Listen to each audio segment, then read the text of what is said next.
Like, share, subscribe and click on the bell icon to never miss an update from Ye Hai India.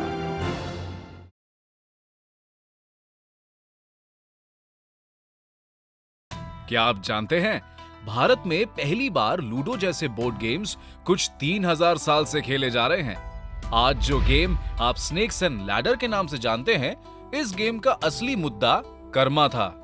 Ludo और सांप सीढ़ी के बारे में और कई इंटरेस्टिंग फैक्ट्स जानने के लिए देखते रहिए एपिकपीडिया का ये वीडियो।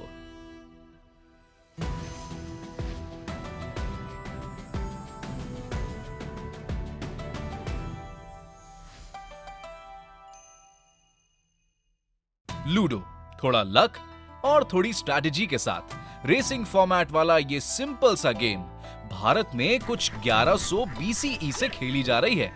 इस एंशिएंट गेम को 4 पत्तियों वाले कपड़े पर 2 से 4 खिलाड़ी खेल सकते हैं। यहाँ हर प्लेयर्स के लिए अलग अलग रंगों के मोहरे इस्तेमाल होते हैं। जिस प्लेयर ने सबसे पहले अपने सभी मोहरों को फिनिश लाइन पर पहुंचा दिया, वो जीत जाता है। इस खेल को चौपर, चौसर या पच्चीसी कहा जाता था। हर प्लेयर्स के मोहरों की चाल कुछ कौड़ियों से डिसाइड होती थी, जैसे कि एक प्लेयर जब 6 कौड़ियों को फेंकता है तो जितनी कौड़ियों का मुंह ऊपर होता है उस हिसाब से स्कोरिंग होती है। सिर्फ एक कौड़ी का मुंह ऊपर मतलब 10 पॉइंट्स मिलते हैं। 2 कौड़ियों का मुंह ऊपर मतलब सिर्फ 2 पॉइंट्स। ऐसे ही 3, 4, 5 और 6 कौड़ियों का मुंह ऊपर मतलब 3, 4, 5 और 6 पॉइंट्स मिलते हैं। वहीं अगर सभी 6 कौड़ियों का मुंह नीचे हो तो मिलते हैं सबसे मैक्सिमम 25 पॉइंट्स। इसी 25 नंबर के आंकड़ों के कारण इस खेल को पच्चीसी कहा जाता है। इंडस सिविलाइजेशन, जो कि 2500 BCE से भी पहले का समय माना जाता है, यहाँ आर्कियोलॉजिस्ट्स को ब्रिक का बना बोर्ड गेम और टेराकोटा और आइवरी से बनी हुई मोहरें और पासें यानी डाइस मिली हैं। इंडियन एंशिएंट लिटरेचर में भी चौपर जैसी गेम्स का जिक्र है। महाभारत की पूरी कहानी कुछ पासों की वजह से ही पलट जाती है। एंशिएंट इंडिया के आर्टिस्टों की माने तो ये खेल देवी देवताओं को भी पसंद था। एलोरा की एक मूर्ति में भगवान शिव और पार्वती भी चौपर खेलते हुए नजर आते हैं। हजारों सालों से सिर्फ आम लोग ही नहीं, महाराजाओं ने भी इस खेल का आनंद लिया था, जैसे कि मुगलों के सम्राट अकबर। इन्हें भी पच्चीसी गेम का एक ऐसा चस्का लगा कि वो इसे रॉयल स्टाइल में खेलते थे। उनका बोर्ड एक बड़े से आंगन में बना हुआ था और मोहरों की जगह पर वो जीते जागते इंसानों को इस पर चलाते थे। आगरा की फतेहपुर सीकरी में आप ऐसा एक बोर्ड गेम आज भी देख सकते हैं। ब्रिटिश राज के दौरान कुछ अंग्रेजों ने भी ये गेम सीख लिया था। 1906 में अल्फ्रेड कॉलियर ने लूडो के नाम से एक गेम का पेटेंट फाइल किया। ये पच्चीसी का ही एक सिंप्लीफाइड और कलरफुल वर्जन था। गेम यूरोप और अमेरिका में हिट हो गया और फिर कुछ ही सालों में इसके और भी बहुत सारे वर्जन्स कमर्शियलाइज हुए। दूसरी तरफ लगभग 10वीं शताब्दी से भारत में एक और गेम खेला जा रहा था। इसे मोक्षपात, नागपशम या ज्ञान चौपर कहते थे, जिससे स्नेक्स एंड लैडर की ओरिजिन हुई। 10th सेंचुरी के एंशिएंट इंडियन टेक्स्ट में ज्ञान चौपर के बारे में बताया गया है कि वो ज्यादातर रंगे हुए कपड़े यानी पातस पर खेले जाते थे।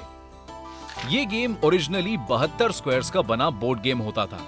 इसे खेलने के लिए पासे फेंकते थे और नंबर्स के हिसाब से बोर्ड की शुरुआत से मोहरे धीरे धीरे ऊपर तक जाती थी। रास्ते में अगर मोहरे किसी सांप के मुंह वाले स्क्वायर पर पहुंचती तो वो सीधे सांप की पूंछ की अंतिम स्क्वायर पर गिर जाती। जीतने के लिए मोहरों को सभी सांपों को पार करके आखिरी स्क्वायर पर पहुंचना होता था। मोक्षपात आज की सांप सीढ़ी से काफी अलग था।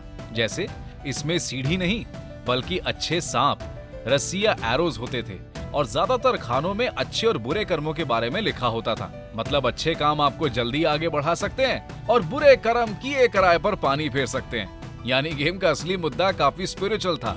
आप अच्छे अच्छे कर्म बटोर कर जल्द से जल्द मोक्ष पा सकते हैं।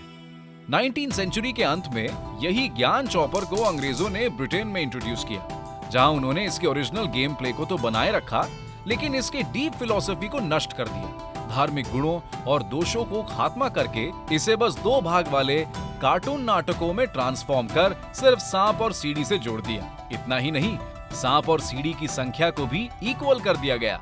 जहां ओरिजिनल खेलों में आमतौर पर सीढ़ी के कंपैरिजन में अधिक सांप थे, जो इस बात का प्रतीक था कि अच्छाई को बनाए रखने के मुकाबले में बुराई का शिकार होना काफी ज्यादा आसान होता है। भारत में ही जन्मे ये दो बोर्ड गेम्स आज भी उतने ही पॉपुलर हैं। आज की जनरेशन के लिए अब ये गेम्स मोबाइल और वेब एप्स में भी अवेलेबल हैं। 2020 के लॉकडाउन में विकास जायसवाल का डिजाइन किया हुआ लूडो किंग इंडिया का मोस्ट डाउनलोडेड मोबाइल गेम था।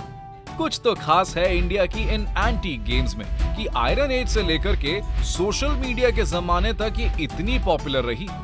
गांव में पीपल के पेड़ तले या मुंबई की किसी फैशनेबल कैफे में, ट्रेन्स में अजनबियों के साथ या समर वेकेशन में कजन्स के साथ, और बदलते हालत में पुराने दोस्तों के साथ ऑनलाइन, लूडो और सांप सीढ़ी आपके लिए हमेशा तैयार है।